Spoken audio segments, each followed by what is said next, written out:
Hello friends, good morning, अस्सलाम वालेकुम। तो आज सुबह सुबह मैंने पैकिंग कर ली है क्योंकि हमें जाना है आसनसोल। हमें मिला है इनविटेशन अकीका सेरेमनी का, जो मेरे छोटू सा भाई का है। तो हम सब निकल पड़े हैं आसनसोल की तरफ। तो हमें पहले जाना था ट्रेन से, तो ट्रेन कैंसिल हो चुकी है, इसीलिए जा रही हूँ बस से। तो बस तक छोड़ने के लिए मेरे भाई और भाभी हमें कार से ड्रॉप करने वाले हैं। और बहुत सोच कर ही मज़ा आ रहा है कि बहुत दिनों बाद मैं निकल पा रही हूँ, क्योंकि कहीं जाना नहीं होता है। और बच्चा छोटा था, इसीलिए अभी भी छोटा ही है, पर उसे भी थोड़ी चेंजेस की ज़रूरत है, क्योंकि हर दिन हर रोज़ घर में बैठे हुए अच्छा तो नहीं लगता। ठंड के मौसम में कौन सा घर बैठे ठंड नहीं लगती है, और हमें बाहर निकलना चाहिए और वेदर को महसूस करना चाहिए। तो मैंने सोचा कि यही एक मौका है जो सारे रिश्तेदार इकट्ठे होंगे और हमें मिलने का मौका मिलेगा, क्योंकि कौन किसके घर जा रहा है, कौन किसके साथ मुलाकात करने पर्सनली तो कोई जाता है नहीं। तो यही एक मौका है जो हमें मिला है, तो हमें इसको फुल्ली एंजॉय करना है। तो मैंने सोचा कि हाँ चलो, यही टाइम है जो हमें निकलना है। और भी मज़ा आता अगर घर के सारे लोग एक साथ जाते तो, पर ऐसा हो नहीं सकता क्योंकि किसी के बच्चे का स्कूल है, तो कोई का काम निकल आया है, इसीलिए हम तीनों को ही जाना पड़ रहा है। पर कोई बात नहीं, संडे को तो मतलब कल इकट्ठा होना ही है सारे लोगों को।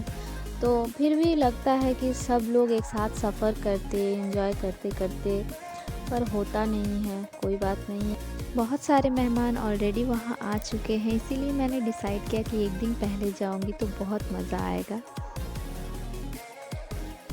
हम लोग बस में बैठ चुके हैं और बस भी अपनी मंजिल की ओर बढ़ चुकी है। सफ़र में अगर 2-3 लोग हों तो आपको पता ही नहीं चलता सफ़र कैसे कट गया और मंजिल भी आ गई है। और इधर मेरा बेटा सो गया है, वो आराम से सो रहा है। मुझे तो लग रहा था कि वो परेशान करेगा, लेकिन वो सो गया है। जितना सोए उतना ही अच्छा है उसके सेहत के लिए। और इधर मेरी अम्मी और खाला बातें कर रही हैं, उन लोगों को मज़ा ही आ रहा है, क्योंकि दोनों एक साथ तो कहीं जाती है नहीं, यही मौका मिला है। यही सब बातें करते करते खाते पीते टाइम का तो कुछ पता ही नहीं चला कि कब कब हम आसनसोल पहुंच गए, हमें पता ही नहीं चला। और सच में पता नहीं चला, क्योंकि बहुत दिनों बाद चढ़ी मुझे लगा कि बहुत देर लगेगी, पर नहीं, बहुत जल्दी ही पहुंच गई थी। अब घर पहुंचने में थोड़ा लेट है, क्योंकि बस स्टैंड में उतरना है, वहां से हमें लेने आए। इसी बीच नानी का 2 से 3 बार फ़ोन आ गया कि कहाँ तक पहुँचे, और हमने कहा पहुँच तो गए हैं, पर घर तक पहुँचने में लेट है, क्योंकि रोड जैम की वजह से लेट हो ही जाती है। और लंच का भी टाइम हो चुका है, 2:30 से 3 बजने वाला है। पर क्या करें, कहीं जाओ तो लेट तो होता ही है। आप कितना भी सोचो कि टाइमली पहुँच जाओगे, लेकिन नहीं होता है।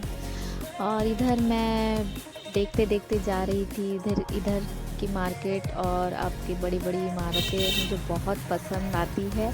यहाँ आकर शॉपिंग करना अच्छा लगता है।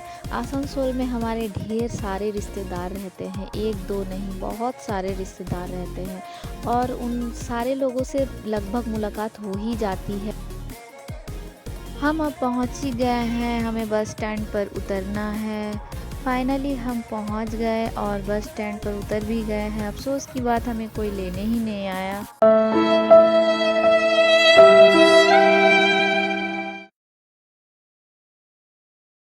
ये मैं मजाक कर रही थी, हमें मिल गई है ऑटो। नानी ने ऑटो भिजवा दिया था, क्योंकि कार को कहीं और जगह भी भिजवाना था, इसीलिए हम ऑटो पर ही जा रहे हैं।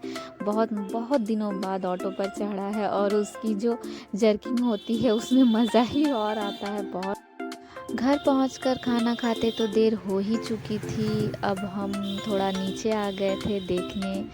ये उनका फ्लैट है और ये बहुत अच्छी तरीके से सजा हुआ था।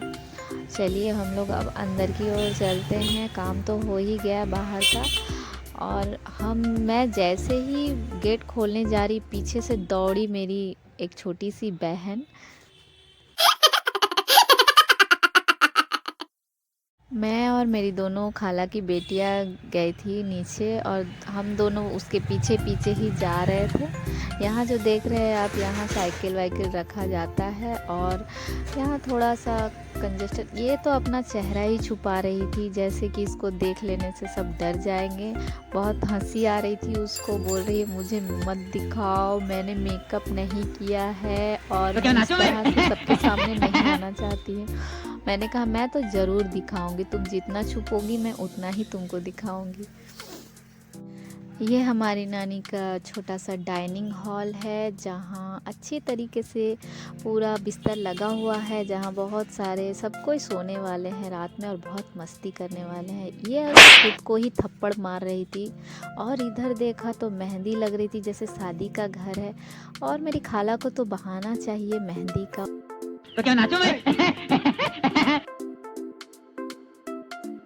अब हम तीनों चलेंगे ऊपर, जहाँ खाना मतलब डिनर का इंतज़ाम किया गया है, वहाँ भी चलते हैं थोड़ा। चलिए दूसरी रूम की ओर चलते